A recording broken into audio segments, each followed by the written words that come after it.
IT 이슈 투데이 8월 6일입니다. 와, 오늘 진짜 더운 날이었죠. 예. 아까 제가 이렇게 지나가는데 어떤 여자분이 그 얼음 컵, 그러니까 플라스틱으로 된 테이크아웃 잔 있잖아요. 얼음 컵을 정수리 위에다 이렇게 올려놓고 가시더라고요. 얼마나 더우면. 근데 그게 웃긴 게 아니라 나도 저러고 싶다 이런 생각이 들더라고요. 예, 오늘 정말 더운 날이었습니다. 예. 오늘 하루 어떻게 보내셨는지요? 오늘도 저 일정이 좀 꼬이다 보니까 결국은 심야 방송이 됐네요. 예, 8월 6일 방송을 시작하겠습니다. IT 슈투데이는 스타트업 전문 컨설턴트 최유한 대표가 진행하는 IT 뉴스 큐레이션 방송입니다. 출퇴근길에 편안하게 들을 수 있는 방송, 듣기만 해도 IT 트렌드를 읽게 되는 방송 IT 이슈 투데이입니다. 오늘의 이슈 지금 바로 확인해 보시죠.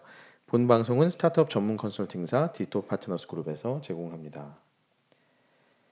네, 첫 번째 이슈는 타다와 택시의 갈등은 여전히 진행 중입니다. 거리를 보시면 아직도 그 타다가 계속 돌아다니는 모습을 보셨을 거예요. 아마 그 최근의 뉴스들을 쭉 팔로우 하신 분이 계시다면 이상하다라고 생각하실 수도 있었을 겁니다. 왜냐하면 얼마 전에 정부에서 택시 제도에 대한 개편안을 내놨는데 거기에 따르면 사실상 타다의 서비스 모델에 대해서 불법인 것처럼 규정을 했거든요.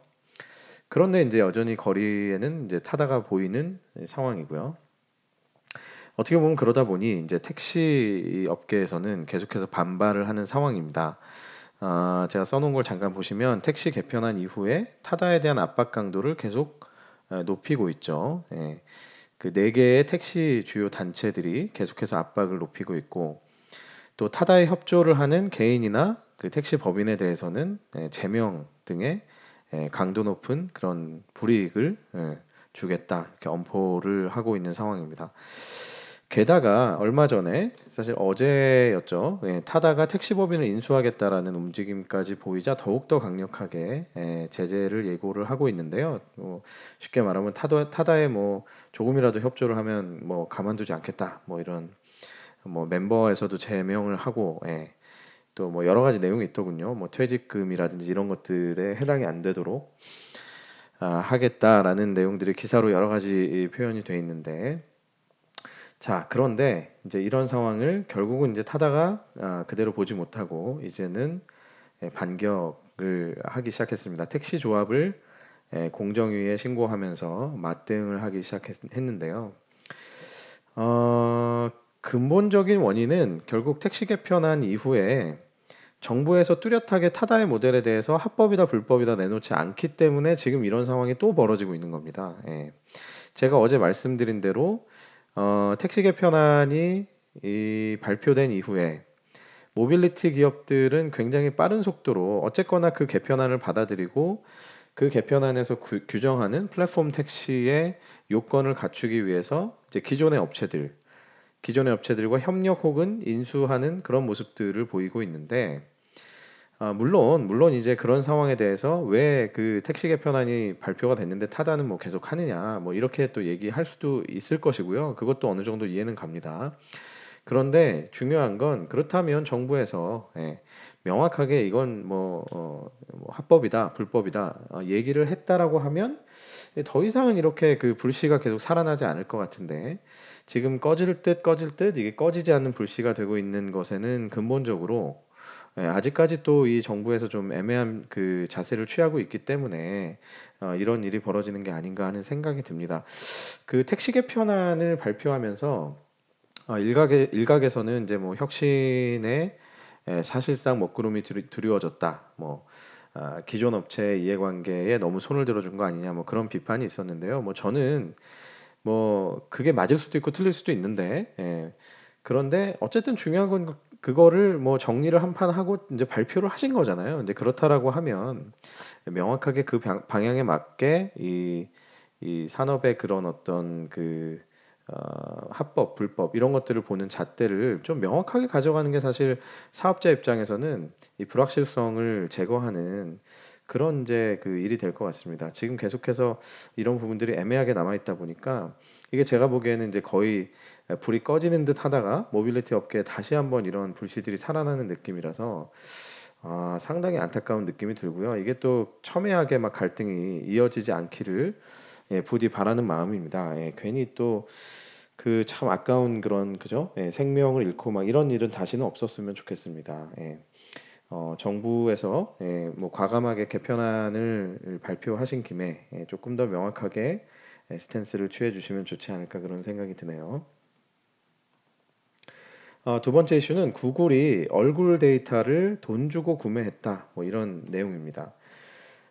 구글이 얼굴 인식을 통해서 잠금 해제를 하는 기능을 개발하기 위해서 일반인들의 얼굴을 촬영하고 $5 상당의 선물을 지급했다고 해요. 뭐 스타벅스 쿠폰 뭐 이런 것들로. 그런데 이것을 두고 미국에서는 지금 논란이 많은 것 같습니다. 어떻게 보면 뭐 일반인들에게 동의를 구하고 얼굴 사진을 촬영을 했으니 이게 뭐 문제냐라고 생각할 수도 있는데 이제 개인 정보를 과연 기업이 이렇게 돈을 주고 구입하는 것이 타당한 것이냐 이런 논란이 불거졌다는 것이죠.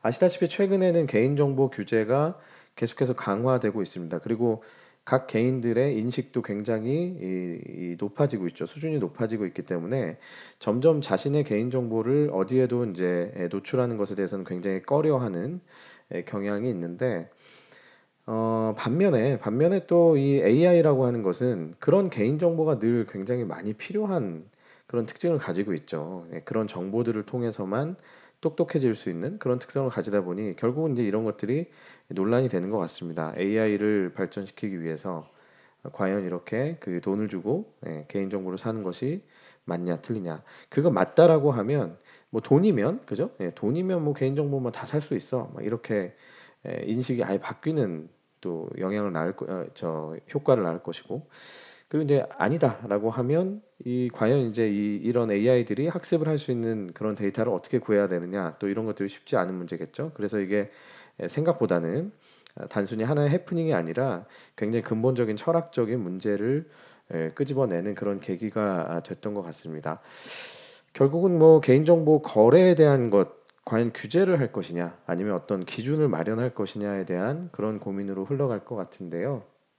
저는 뭐 개인적으로는 이 어떤 정보를 이렇게 사고 판다는 것에 대해서는 아무래도 그죠? 아무래도 상식적으로는 좀 거부감이 있긴 있습니다. 근데 이제 과연 이런 것들을 뭐 잘 그 마스킹해서 뭐 소위 말하면 이제 그 식별할 수 있는 것들을 많이 걸러내고 뭐 이렇게 사용한다라고 하면 이론적으로는 좋을 수 있을 텐데 과연 이제 결국은 이게 신뢰의 문제인 것 같긴 해요.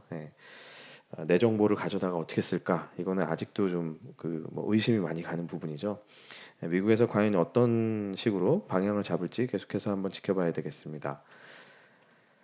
세 번째 이슈는 금융 클라우드 허용으로 관련 업계가 들썩한다는 내용입니다. 작년까지는 금융권에서 인사 정보나 뭐 홈페이지 이런 것들과 같이 그 민감하지 않은 정보만 클라우드를 활용할 수 있었다고 해요. 근데 올 1월에 전자금융 감독 규정 개정으로 신용 정보, 그다음에 고유 식별 정보 등도 클라우드에 올라갈 수 있는 길이 열렸습니다.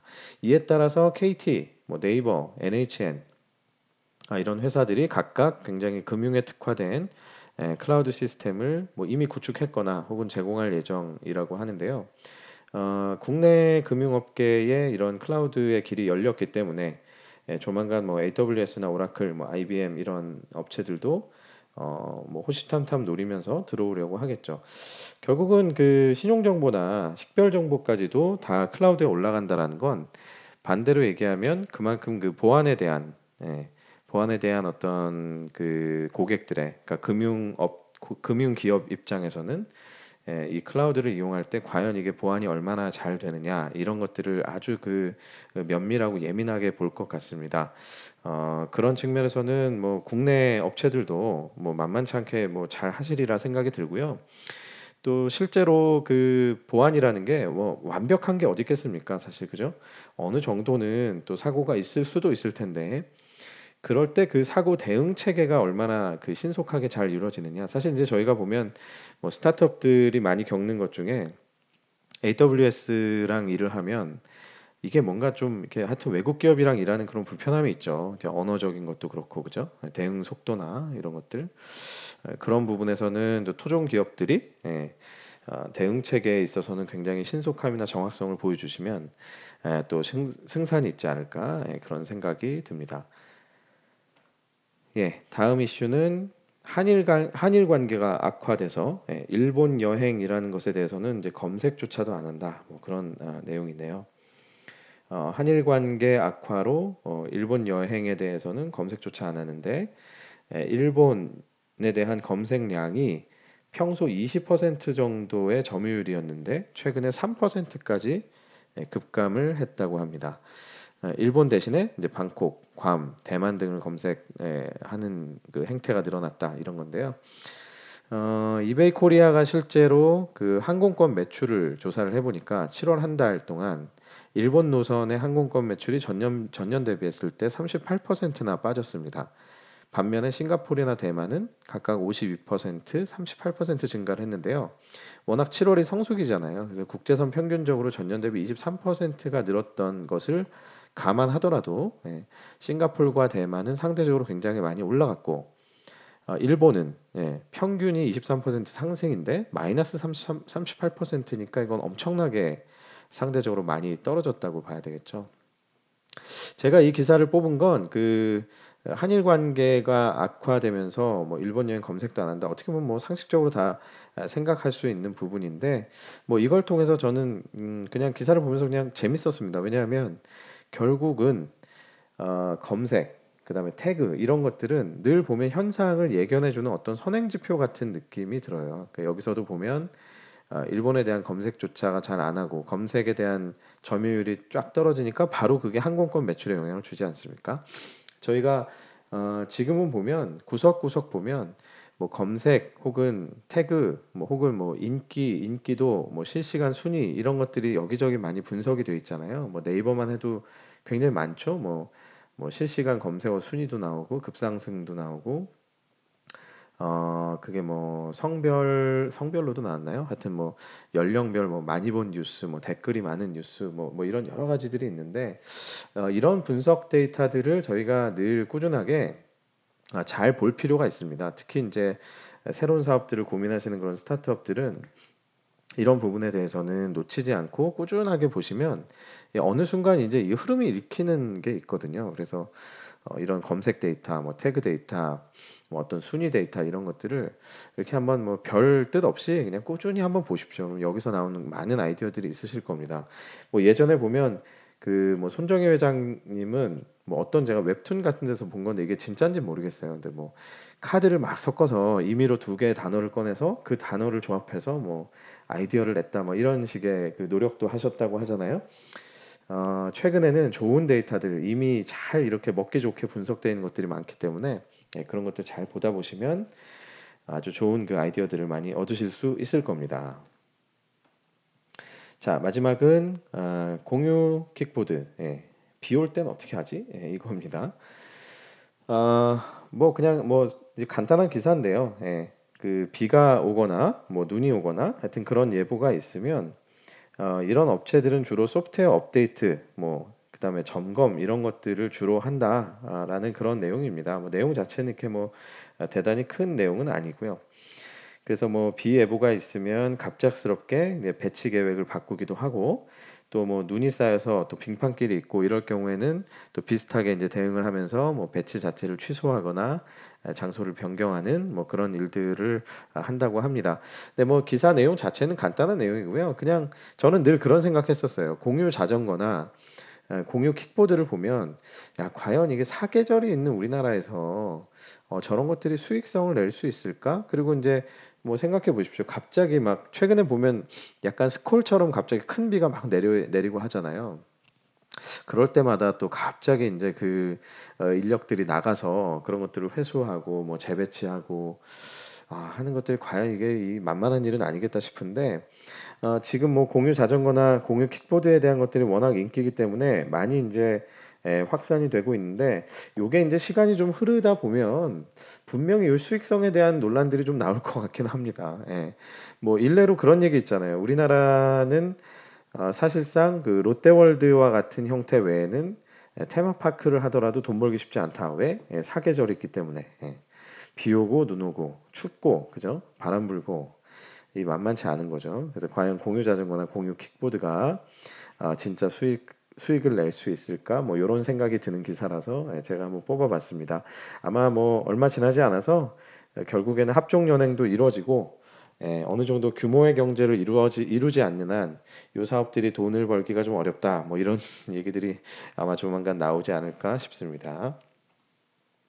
네, 오늘 준비한 이슈는 여기까지고요. 유튜브 채널과 페이스북 페이지에서 디토 파트너스 그룹 한글이든 영어든 검색해 보시면 지난 방송 모두 보실 수 있습니다. 보시면서 도움 되시면 구독 버튼 또 좋아요 버튼 한 번씩 눌러 주시기 바랍니다.